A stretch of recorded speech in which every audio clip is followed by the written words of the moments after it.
From Hollywood, it's time now for... Johnny Dollar. This is Caracas Police, senor. I have Jefe Velasquez returning your call. Momentito, por favor. Thanks. I have the senor Dollar, Jefe. Gracias. Good morning, amigo. It is, huh? Here it is. Here it ain't.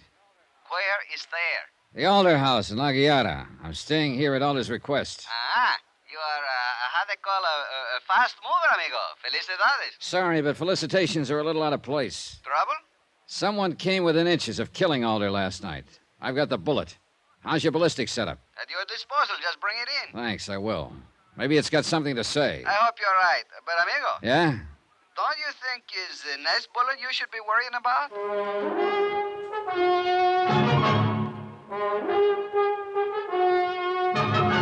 Tonight and every weekday night, Bob Bailey in the transcribed adventures of the man with the action-packed expense account, America's fabulous freelance insurance investigator. Yours truly, Johnny Dollar.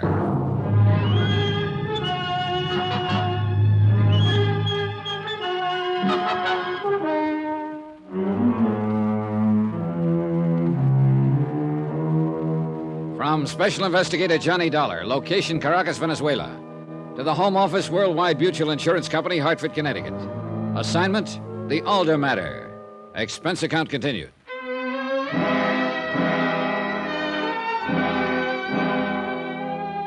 Expense account item 5, $5 even. Tip to one Nachos Gomez, servant in the big Alder house. For a good reason. He hadn't liked the idea of my prowling the slope alone last night looking for someone with a gun. He'd insisted on joining me. True, we hadn't found anything, but he'd been there. $5 isn't much to pay for a friend, and I had a feeling I could use one. I ate breakfast alone. Alder had already gone to his office, and the rest of the house was asleep. Nacho's breakfast tray rattled when he saw the money. For me, Senor Dollar, why? Oh, call it appreciation. You didn't have to follow me out there last night. Oh, you could have been hurt, Senor. You don't know the slope is a long drop to the bottom. Yeah, and lumpy. I didn't expect money. I did not do it for that. I know that. Go ahead, take it. Mil gracias. Something... I tell you something, Senor. When you go running out there last night, I was sure you would find nobody. Oh, why? Well, you saw for yourself. Too much, how you call it, bushes, too thick. They could be standing right next to you and you wouldn't know. Then why did you come streaking out after me? I told you. It's a long way down. One wrong step and psst. In the States, that's an old joke. The punchline is, watch that first step. It's a beaut.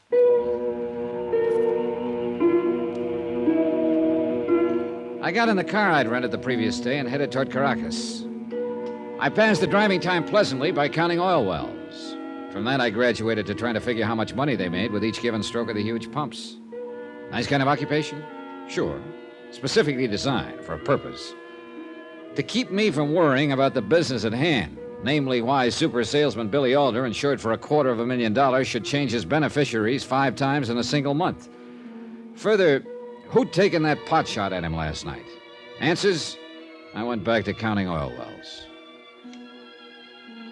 In Caracas, I headed for police headquarters and the head man, Jefe Velasquez. He turned the bullet over to his lab, but they were short-handed. By lunchtime, I still had no report. So I took Velasquez to lunch. For a man who is living in a house like Billy Alder's, you do not look happy, amigo. That bullet traveled an inch more to the left. Billy Alder wouldn't need a house. It's a good point. You look too serious for a nice lunch. I fixed that. Oye, deme 2 pisco sour, por favor.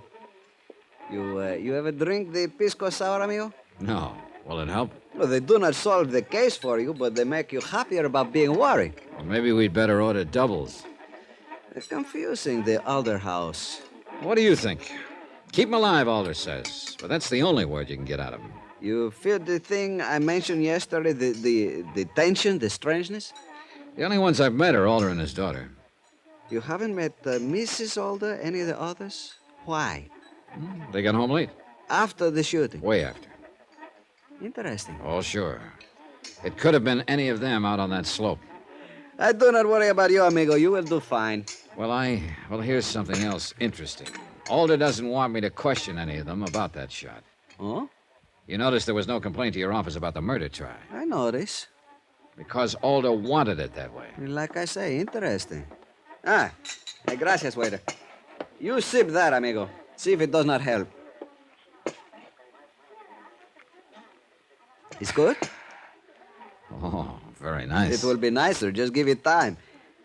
You still have the Senor Billy Alder on your mind, eh? Yeah. Have another sip. Hefe, See? there's something else on my mind. You got to learn to relax, Johnny. You mentioned Mrs. Alder a few minutes ago. Seemed surprised I hadn't met her.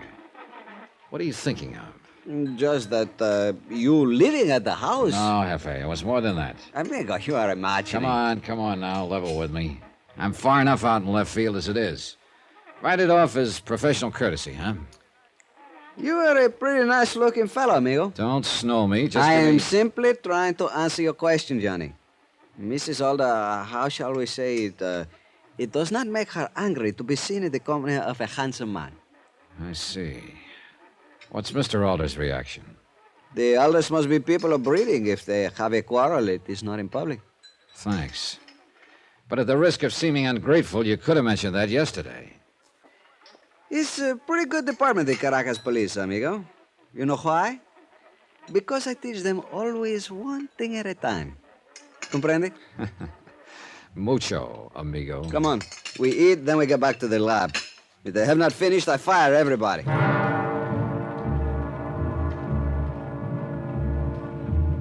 Expense account item 6, $14.85. Velasquez drank enough pisco sours to float the Normandy.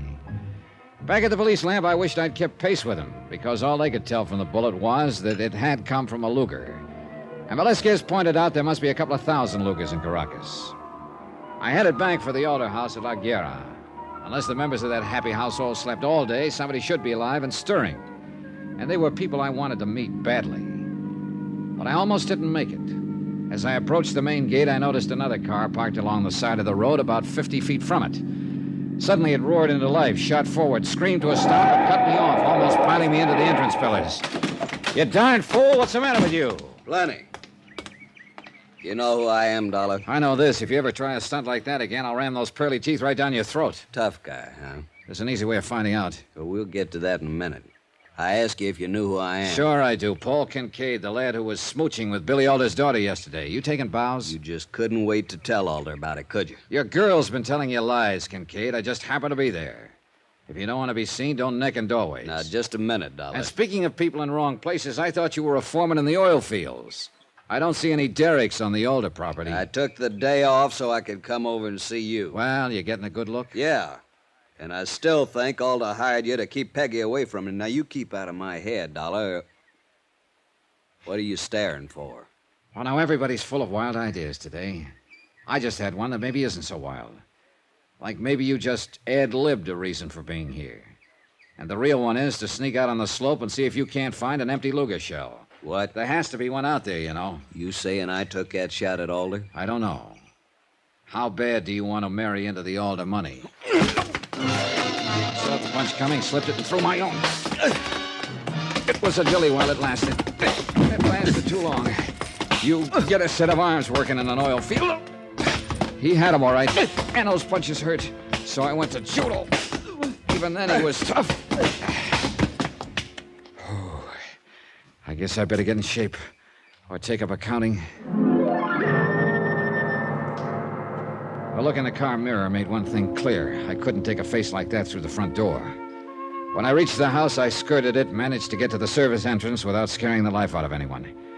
Here, my little gift to Nacho Gomez, seat item 5, began to pay off. He hustled me up to my room by the back stairs, and without waiting to be asked, he got busy with bandages and things. You win, senor? Oh. Would you believe it if I said yes? Only through politeness, I think. Oh, perdóneme, senor. That one was pretty deep. Caray. Yeah, what's the matter? I was just thinking, if you really win, I hate to see the loser. Thanks, but I can do it without seeing him again.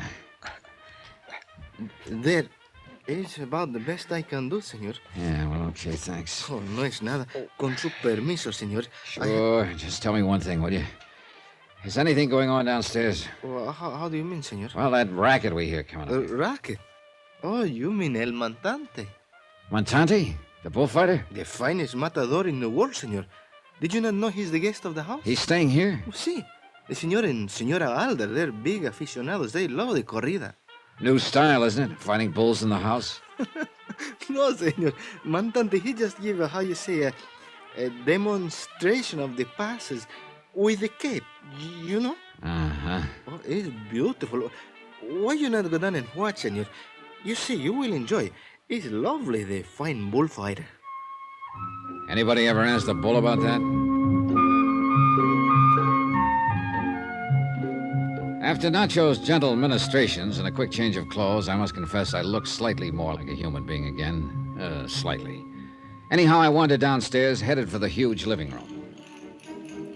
And it was like walking into another world, alive and pulsating to the music from a record player. 5 or 6 people stood around, hypnotically beating time, their eyes glued to the great El Montante, a handsome Spaniard who skillfully worked a bullfighter's cape in the center of the floor. Nacho hadn't exaggerated. Montante was beautiful to watch.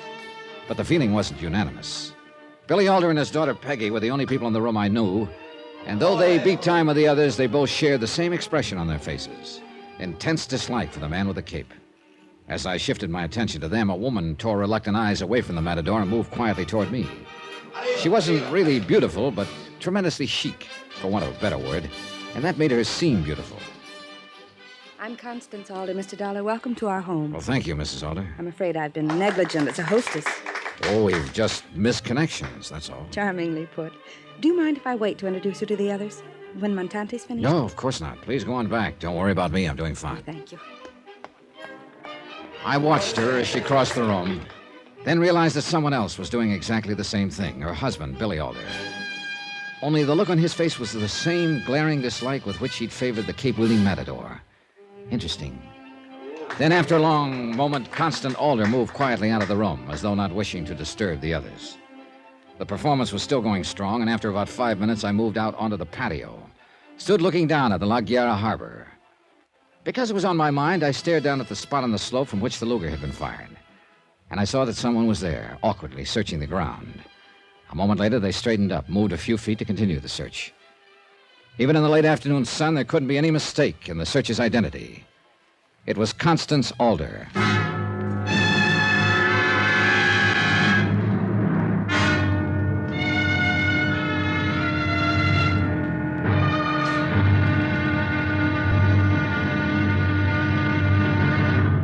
Now, here's our star to tell you about tomorrow's episode of this week's story. Tomorrow, 2 sides of the same old yarn. And whichever side you choose, you've got to call it wrong. Join us, won't you? Yours truly, Johnny Dollar.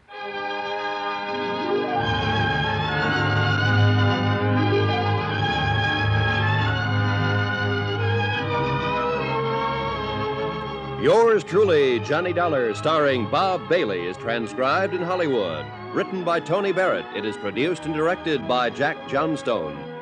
Be sure to join us tomorrow night, same time and station, for the next exciting episode of Yours truly, Johnny Dollar. Roy Rowan speaking.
You've been listening to the OTR Gold Network.